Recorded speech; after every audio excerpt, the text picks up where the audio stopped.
Death is the great equalizer. It comes for the rich, the poor, men, women, those innocent or guilty, even children. Death does not discriminate. And when a person knows their time is up, something changes.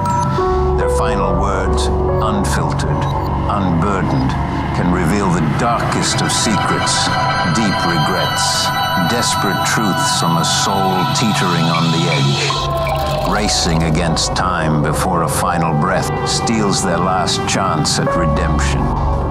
Damning confessions no tongue dared to utter for decades.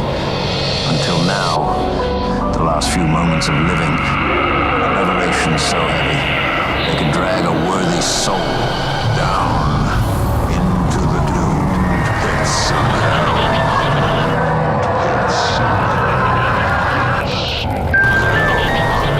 Tonight I bring you 3 such confessions, deathbed revelations that left families, investigators, and the rest of the world utterly shattered.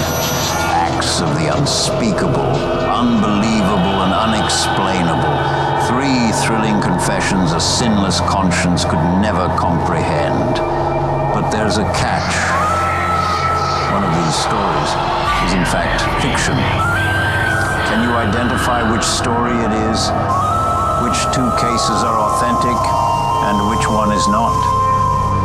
Untold truths not spewed out of the tongueless mouths of those that have sewn their own lips shut. You are about to step into the unknown, where the unexplainable becomes reality, the unbelievable